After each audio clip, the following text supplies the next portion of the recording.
Welcome to the Masculine Psychology Podcast, where we answer key questions in dating, relationships, success, and fulfillment, and explore the psychology of masculinity. Now, here's your host, world-renowned therapist and life coach, David Tian.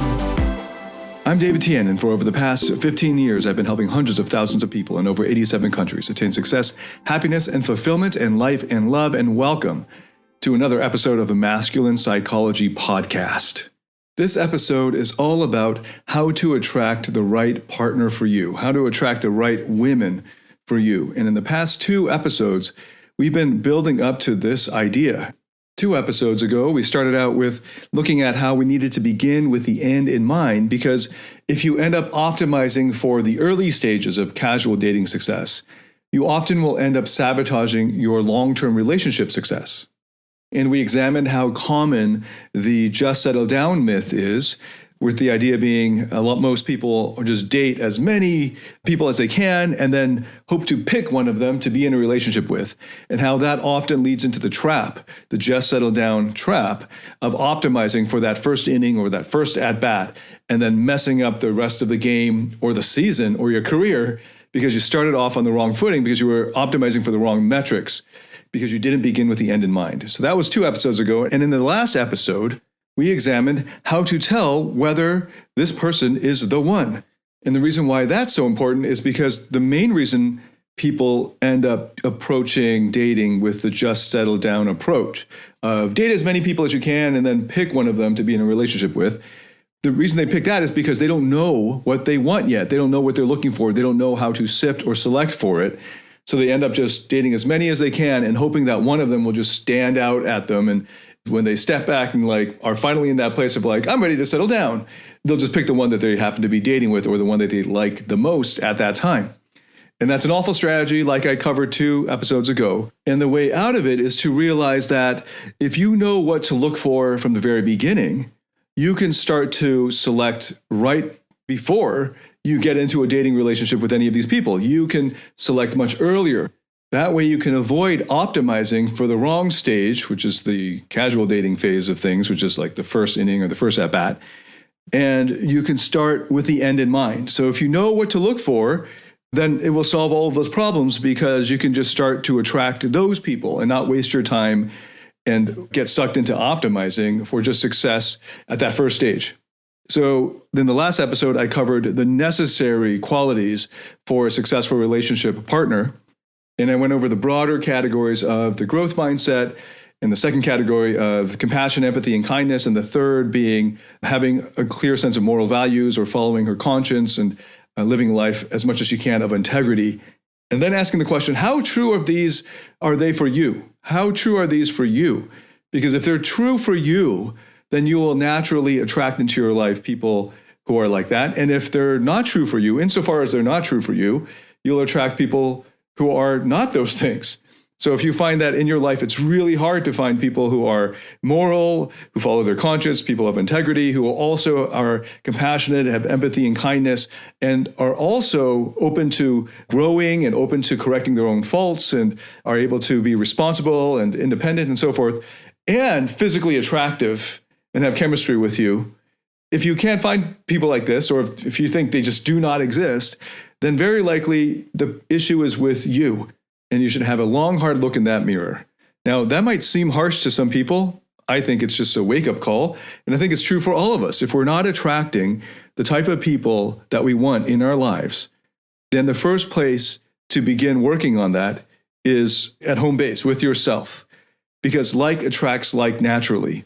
It'll be through your lifestyle. It'll be through your sub-communications. It'll be through the type of things that you say that will repel those who aren't in line with your moral values or your ideals or the way you see the world. And it will magnetize those who are. That's just a natural part of how human beings attract each other. Okay, so those are the past 2 episodes. And in this episode, we're going from looking at how to tell whether she's the right one to how to attract the right ones. So that should pique the interest of everybody. And another way of putting it is, if you're in a relationship, how to attract your mate or your partner now. Either way, what you want to have is attraction because that's a central part of a romantic or intimate relationship. And another way to approach it is, and you're gonna see why this is maybe a better way to ask the question, when is it healthy to learn dating skills and mindsets?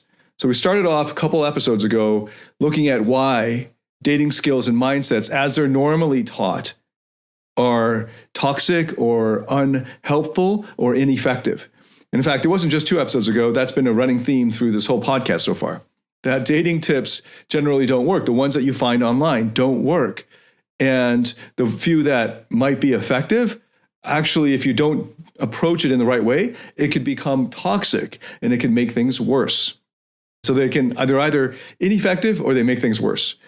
In this episode, I'm going to be looking at the exception. When is it actually healthy to learn dating skills and mindsets? Because that's what's going to be required to increase your attractiveness to the right ones. Now, caveat right off the bat is if you're doing the therapeutic route, which is what I've been recommending through this whole podcast, either through private therapy or a series of therapeutic processes like you'll find in my courses, my online coaching courses, you're already going to be a long way along that road of becoming attractive and attracting the right person, the right woman for you naturally.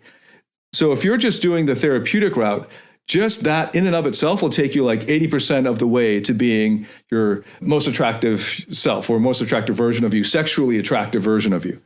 Okay, so raising your sexual mating value, which is from an evolutionary psychology perspective or more empirically grounded psychology perspective, where objectively speaking, you can rate yourself on how attractive you are to a greater number of women.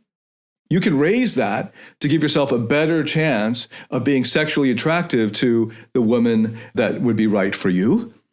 And even just trivially, you can see how this is true if you take a shower, right? Like you will be more sexually attractive, generally speaking, if you've groomed and are showered and presentable than if you are stinky and you got a booger hanging out of your nose and you've got horrible breath. Right? Just on the surface of it, everyone can assent to that. Right? So it'll be challenging. It'll be a lot more challenging for the right woman for you to be attracted to you on the first glance, like the first time you meet her, if you look like a slob and stink, than if you have taken a shower and are clean and are sanitary, right? So just extend that, right? So if you got a haircut and if you got a fresh, tailored set of clothes, right? And like all of those things help. They're not the core of it. It's just like icing on the cake, so you can improve it. But that icing is still important, right? So you're not just throwing somebody some flour and eggs, right? You can actually make it better. So remember the 80-20 rule, we're now looking at that extra 20% that can make a big difference when you're trying to attract somebody who's got a lot of suitors and has maybe been emotionally healthy for quite a while. So she's attracted plenty of emotionally healthy people or even just sexually desirable or sexually attractive men in her life already. So there's more competition in that sense. And you want a little extra help. Or maybe you're on the therapeutic route. Maybe you've been there for 6 months or a couple of years and you haven't maxed out that 80%, for that I'm allotting here to the therapeutic process. You're maybe 40 or 60 out of that 80. So you could get some more help on just being more presentable and being better at arousing sexual desire and so forth. And I'm going to get to that. I got 3 points on that. So the question then is how to attract the right woman for you. And another way of putting it is I'm going to be introducing dating skills and mindsets, the good ones, the effective ones. And when is it healthy to learn those? When is it healthy to shift your focus to those rather than focusing entirely on the therapeutic process? Okay, so that's today's episode. Super, super important. Now, just in case you don't realize it, you can make yourself more sexually attractive.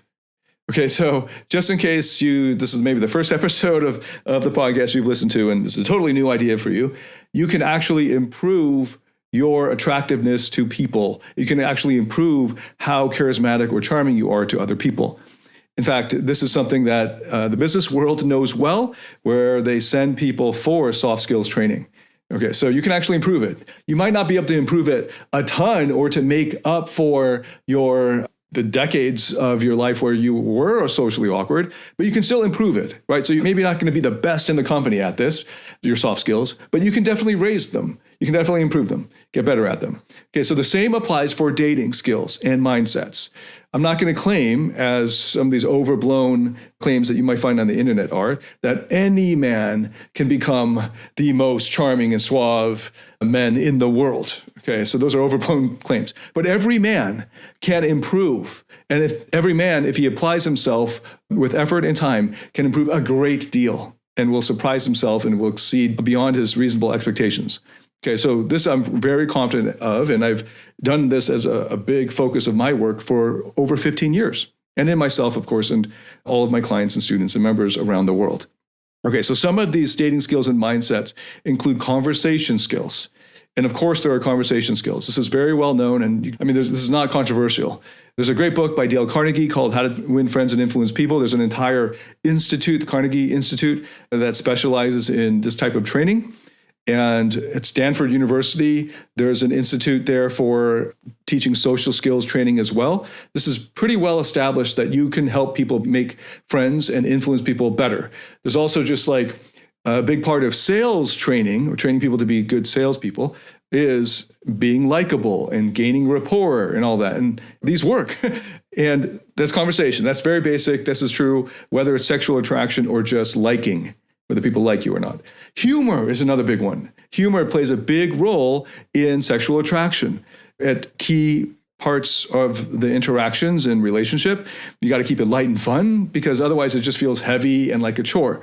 And a lot of guys who are heavy into the therapy route, they need some more of that light and fun approach, because everything was just like trauma and pain and hurt, right? So a big part of that now, coming out of that modality of just focusing on your vulnerability and pain, is you probably are way too serious. And a lot of the guys who aren't that great with women to begin with, a lot of them are way too uptight and serious and take things way too seriously and personally from the beginning. So almost every man can benefit from taking a much more lighthearted and fun approach to flirting, dating, just interacting with people at parties and so on. And there are well-established resources and ways of improving and training humor. If you were a really good comic and you can train that, and you can get more experience at it and get better and better and better at it, you could make millions of dollars filming Netflix specials, for example. Right, so those are clearly the outliers. Those guys are awesome. But there's also just improv comedy or improv acting. Improv is a great way of training spontaneity, of getting experience with thinking on your feet. And improv comedy is a great way of training humor on the spot, reacting to your partners, and reacting, obviously, to your date partner. And these are all great things that you can get experience at, train, and learn from the pros of how to make things funny. And there is also a sexualized humor. I cover a lot of that in my courses. Sexualized humor, how to use humor to turn women on or to introduce a more sexual vibe in a harmless, fun way. Okay, so humor is another area that you can improve in. Forming deep connections with people, building rapport. These are things that you can get better at. And there's a lot of resources for this as well. And I also have courses and modules in my courses dedicated to teaching men how to build deeper connections quickly with women on dates and when you first meet them. Because so many men beat around the bush when they first meet women, and they don't get to the point, and they have the shame and embarrassment and awkwardness that gets in the way of them getting real, getting authentic, being vulnerable in the right way, vulnerable with courage, and forming these deeper connections rather than more surface level flirting. And another is sexual flirting intention, how to sexualize an interaction more quickly instead of waiting for the 5th date or 10th date to feel like you then have the permission to do that. And learning how to play with that tension of increasing the tension or releasing it, like a dance, sexual flirting and tension. Another is physical arousal and foreplay. And it's not just the physical foreplay that I have in mind, but also mental and emotional foreplay. I'm going to be getting into that later as one of the 3 points. And then, of course, there's dominance and leading. A woman wants to be swept off her feet. She doesn't want to have to plan the whole day. She wants to be able to relax and just have you lead. And that's a really pleasant experience for her as well. And how good are you at that, at dominance and leading? And then, of course, there are those areas that are much more obvious, like how good are you with fashion, at dressing in ways that make you look good, that fit your body and so forth, and fitness, that will help too. And your lifestyle and your social circle. And are you leading a life of purpose? And are you enjoying your life?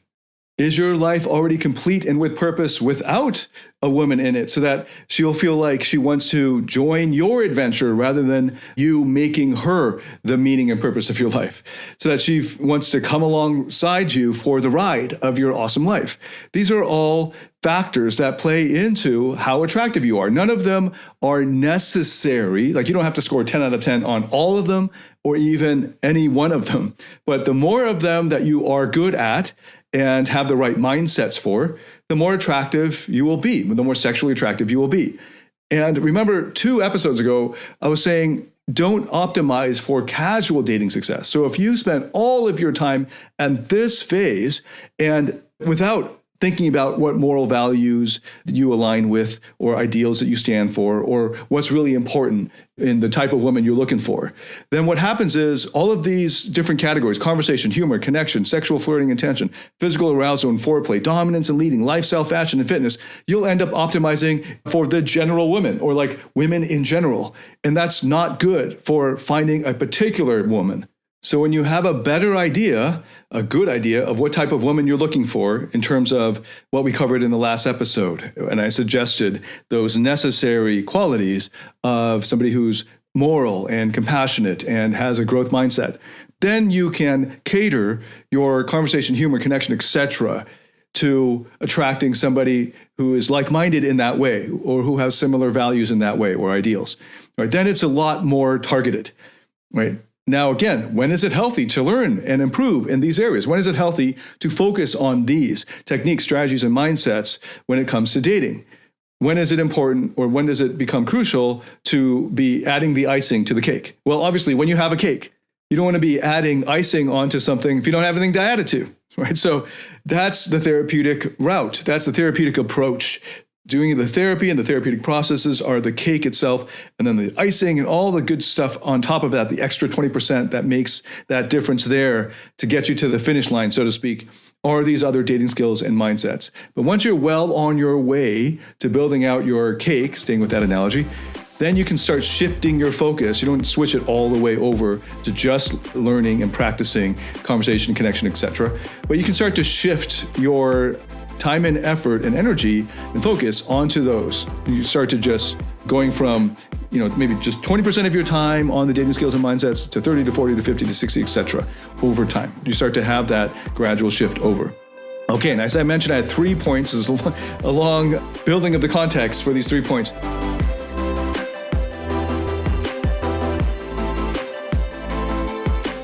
Do you struggle in your interactions with women or in your intimate relationship? Are fear, shame, or neediness sabotaging your relationships or attractiveness? In my Platinum Partnership Program, you'll discover how to transform your psychological issues, improve your success with women, and uncover your true self. Get access to all my current and future online courses by applying for the Platinum Partnership today at davidtianphd.com/platinum. But that first point is, when is it healthy to learn dating skills and mindsets? In other words, when is it healthy to start focusing on the attraction aspect of it, or the attraction formula, part of the formula, the sexual attraction? It's when, and this is the first point, it's when you notice that your anxiety or insecurities or neediness, when with a woman that you're attracted to, is down to about 3 out of 10 at the maximum. Ideally, a 1 or 2 out of 10 or 0 out of 10. So a 0 out of 10 would be where you're fully calm and composed and confident, and you are really at ease and natural, no matter how attractive the woman is that you're with, because you're able to meet all of your own emotional and psychological needs, and you are grounded. Now, this doesn't mean that you don't have excitement or nervousness or anything like that, but it's something that you enjoy. It's part of the process. It's sort of like the nerves that you get when you're about to go on a roller coaster that you really enjoy, right? That's part of the enjoyment of the whole honeymoon process and the getting to know you process. So I wouldn't include that as anxiety or neediness or anything. But if you're feeling that anxiety, insecurity, or neediness, anything above a 3 out of 10, then most of your focus should still be on your therapy and your therapeutic processes. Right? But when you're getting it down to a manageable level, then you can start shifting your attention to the dating skills and mindsets and improving those. Okay, that's the first point. The second is looking at dating skills and mindsets in terms of a language. And that's, I found, to be the best analogy for what we're doing here. The language of flirting, the language of attraction, the language of romance and seduction, or maybe the culture of flirting and sexual attraction and so on. Because it's like when you're learning a new language or a new culture. Let's say you're doing business with Japanese businessmen in Japan who don't know English and have not done a whole lot of business with the Western world, and you're a Westerner, right? So you're going to have to learn their culture and their cultural mannerisms and what they mean and the rituals and so forth. So you learn that the custom there is to bow instead of shake hands. You learn some of the language differences and phrases, and you learn their norms and rituals around negotiations and the negotiation process there, so that you learn about the culture and the language and the context, so that you can control how the communication is going, whether it's clear and whether it's getting across, and then you can understand it coming your way as well. So it's just like that when it comes to dating and the language of flirting and attraction and romance and seduction. This doesn't come naturally to men who have spent decades immersed in the world of STEM, science, technology, engineering, math, or the world of logic and rationality, because when it comes to attraction, it's about emotions. And when it comes to flirting and romance, it's about sexualized emotions. So if you haven't been in a world where that's normalized, it'll be quite an abrupt change for you. So it's natural that you would want to learn how to communicate in those cultures and languages, this unique subculture of sexual attraction. So there's a whole separate language for that. It's not taught in school. It's not taught by most of our dads. It's not taught by any institution or person that is suffering from the weight of sexual shame, which is a whole lot of them. So when you're free from sexual shame, it's an amazing freedom, it's an amazing feeling, and it frees you up to get really good at flirting and attraction and romance and seduction and intimacy. And there's a whole language and culture around that you can learn and improve in and master. And I've got courses on that. I've got modules devoted to those inside my courses. And it's a really important aspect of a successful relationship, and especially of a successful dating interaction or dating relationship. So that's the second point, that there's a language of this, the language of flirting and attraction. And the third point is that you can get better at and master foreplay emotionally, mentally, and physically. Most of us understand what physical foreplay is, though a lot of dudes don't care much for it or engage in it or aren't very good at it.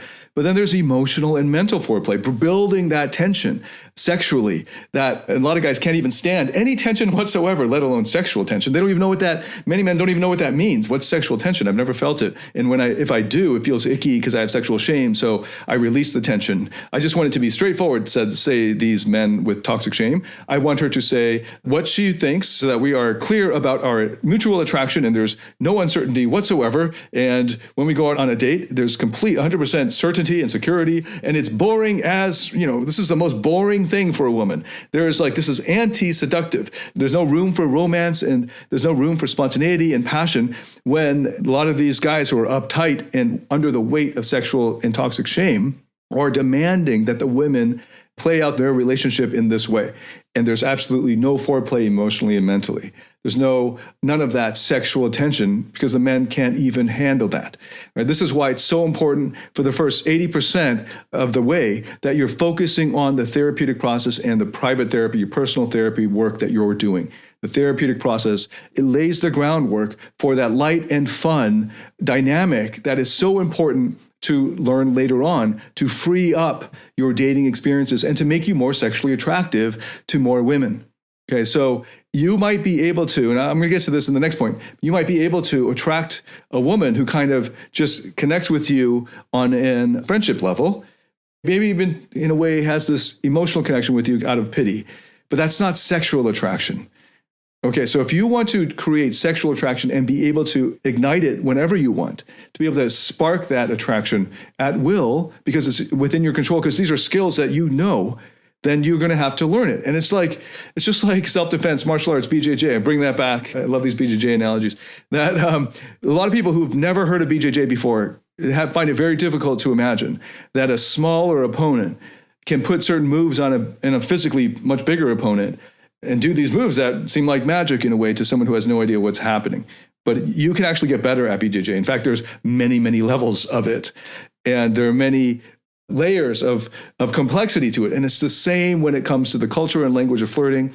It's the same when it comes to emotional and mental control of yourself, of your own emotions, and being able to bring up that tension and being able to call upon, and this is more esoteric, this is more advanced, and I do cover this in my own coaching for my clients, being able to bring up those parts of you that are naturally talented and have a natural propensity for this seduction. Then the parts of you that already really enjoy flirting and are totally in flow when you enter into that. Once they're out of the weight of toxic shame, once you've taken off those chains of sexual shame on them, then they can fly, then they're free to go and they're awesome. And you can enjoy just surfing those waves of that tension, the sexual tension. Now it becomes enjoyable, the enjoyable sexual tension. It's like a dance rather than something that you're afraid of or that you want to have it go away. So a big part of being good at sexual attraction is how much uncertainty you are comfortable with and how much uncertainty you enjoy even more. And a lot of guys don't enjoy any uncertainty at all. And that just kills the romance. So the therapeutic process and private therapy is so important to getting you there so that you can actually be free to engage in those dating skills and mindsets that are supposed to be enjoyable, are supposed to be easy and relatively effortless in application, because it's not like rocket science. Almost all the men I've coached have done in their work and in school much more complex things. And they've performed on stage in much more complex activities than in a dating context where you're just sinking into that improv, that sweet zone of spontaneity and flirting and so on. That's relatively easy compared to what they do in their work, but it's because of all of these emotional blockages that come from the toxic shame and the sexual shame and so on, and their unreleased burdens that get in the way of that, in the way of their parts who would already naturally be talented and enjoy the flirting and attraction and romance and seduction and intimacy. Okay, so that third point is that there's foreplay that you can get better at and get more skilled at and get more experience at and master. And it's not just obviously physical foreplay, but also mental and emotional, where you're very good at just turning her on throughout the day. You're good at using barriers for sexual tension. You're good at arousing her, and you're good at building that sexual arousal over the span of hours or even days, right? And you know how to create a romantic time together, right? All of that plays into it. And I have courses that are devoted to all of these segments. These are important skills and mindsets, but they really only should be focused on when you're well on your way in the therapeutic process. So that's the note I wanted to bring in, that fourth, I guess, a sub-point. It's not a full point in my notes here, but that it's important that you realize how important the therapeutic process is. So in this episode, I'm focusing here and just bringing to your attention, highlighting for you these dating skills and mindsets that are good to learn and improve on and master, but they should only be your focus after you're well on your way to maxing out that 80 out of 100 of the therapeutic process that what the therapeutic process brings. So now we're looking at that extra 20% that makes a difference. Now, the other caveat is you might not want to learn any of these dating skills and mindsets, and that's totally cool. If you want to max it out 80 out of 100 on the therapeutic process and then just find a woman for you, that works too, right? So you can find somebody who really connects with you, that finds you funny, that you're just natural parts that are out, that enjoy dating and all of that. And they're natural humor that you haven't trained, right? You haven't done an improv comedy class or anything like that. You're just the way you naturally are. And this is how a lot of people want to find a mate. They don't want to have to change themselves or improve themselves. They want to just find somebody who likes them the way they are because they like themselves the way they are. And that's totally cool. If you like yourself the way that you are, then that's great. Total power to you. The therapeutic route will get you there if you go all the way with it and keep it up. So you're continuing to improve and grow and develop and heal and unburden and all of that good stuff. And that's maxing out your 80 out of 100 of what you could be in terms of sexual attraction, and you're fine with that, then I'm fine with that too. If you're happy, I'm happy with that. And you can find a woman who will like that. Now, if I'm addressing those guys, because I know that one of the reasons why people find me is because they want to get somebody who's out of their league or something like that. And that's often a sign, almost always a sign of core insecurities, and they need therapy. But even as they're getting the therapy and doing the therapeutic process, they still want somebody who is physically attractive out of their league. Like, so that woman has so many other suitors or guys pursuing her that he's now in this sort of competitive space where he's going to have to step up his game. Like, he's going to have to now be more presentable. So you can take imagine somebody who's gone through a decade of therapy. So they look, in terms of their mental health, they're doing really well. They're very satisfied with themselves in a good way, and they're able to meet all their emotional needs and all of that good stuff. But they look like a therapist, right? So you can imagine the ideal therapist who is centered and grounded and all that good stuff that you might think stereotypically a therapist ought to be. And then they kind of look like a dowdy therapist, And there's some women who get off on that. They might like that as a kind of fetish, that they want a middle-aged man with glasses and a tweed jacket with arm patches or elbow patches and I don't know, whatever, your stereotypical therapist look is, right? But that guy isn't going to be somebody that you would see as just insanely physically attractive or sexually attractive or just to the majority of women.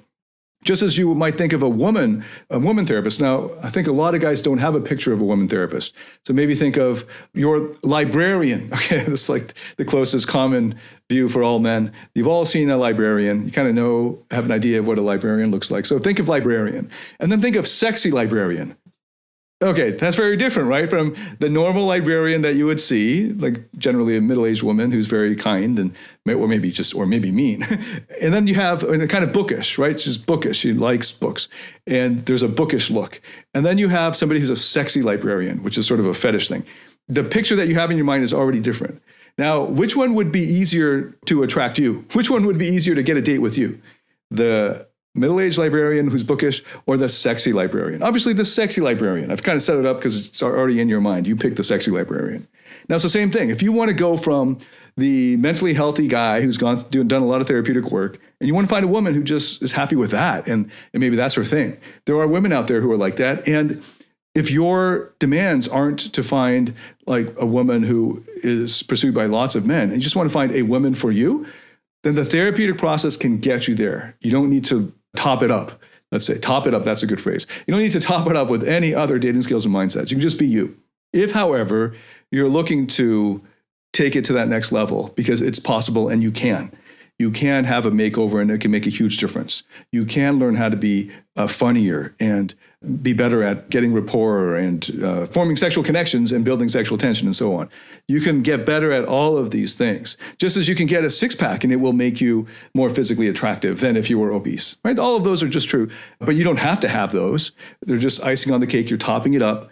But I just want you to know that it's possible that you don't have to top it up and you can find a woman for you. And I've had plenty of clients who, after they've gone through the therapeutic process, have lost all interest in training themselves in the dating skills and mindsets because they're already naturally, just by going about their day-to-day life and their lifestyle, found a woman that they really connect with and they're happy with. And that's awesome. And I applaud that. And that's great. And I consider that a great success. If, however, you want to take it to the next level, or maybe you're not very far along your therapeutic process, but you're still interested in learning the dating skills and mindsets, you can spend a minority of your time, right? We're still looking at 80-20, but there's still that 20% of your time that you can spend studying up on dating skills and mindsets. You can already start taking that improv class. You can already start getting a fashion makeover, right? All that good stuff. You can already start doing that, but that shouldn't be the bulk of your focus. Only when your therapeutic process is well on its way. And again, remember the test is when you're in front of a woman that you're attracted to and she's looking at you in the eyes, where your anxiety or your neediness level is less than a 4 or 3 out of 10. Right? If it's that, then you're good to go on shifting your focus more to learning the dating skills and mindsets. If, however, you're still frozen like a deer in headlights, then you should really focus more on continuing your path on the therapeutic process. Or if you feel like you're not able to relax and be comfortable and get into flow easily, then therapeutic process, you're still in that phase, okay? This is really only for those who've gone further along that route of the therapeutic process and have done plenty of work in the therapeutic realm. And now they want to have that top up. They want to have that, add the icing onto their cake. And there is a ton of dating skills and mindsets that they can improve on.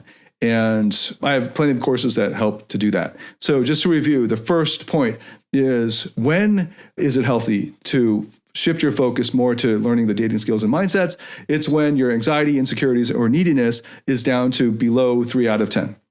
And the second point is it's like learning a language or a culture, a foreign language or culture. There's a language of flirting, a language of attraction, of romance, of seduction, of intimacy. And that's what we're learning here.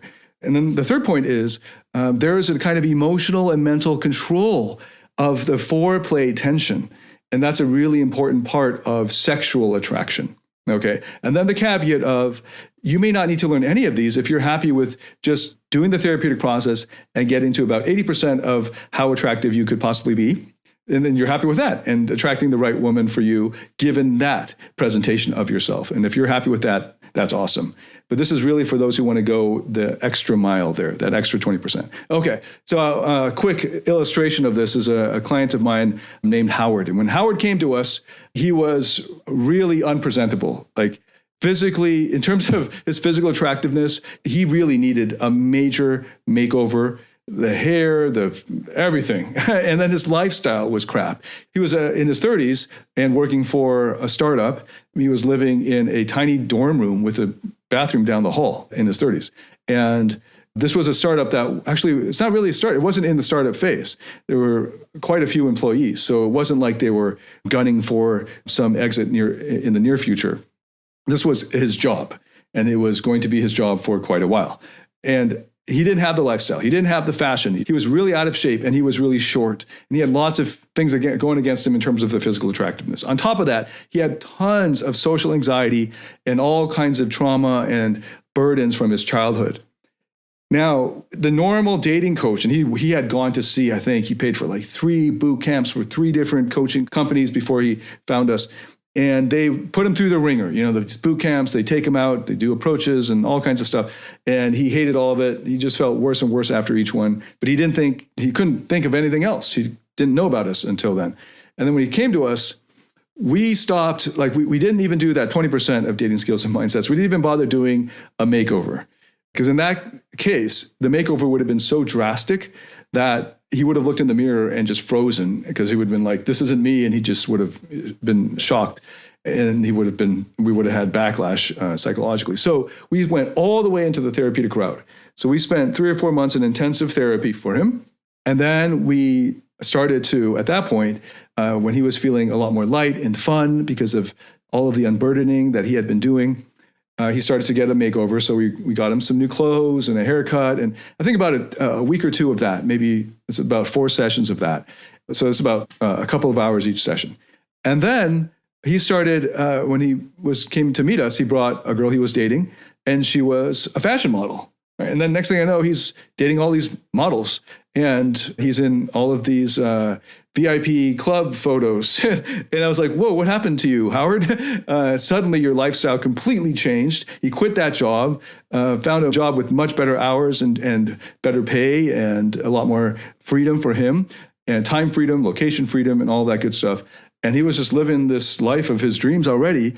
And we hardly did any work with him in terms of those dating skills and mindsets yet.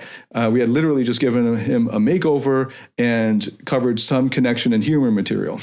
And it's because of all of that therapeutic processes, all this therapeutic work that he had done in the months before, that he had become like a complete 180. And there were women who were friends of his sister who knew him.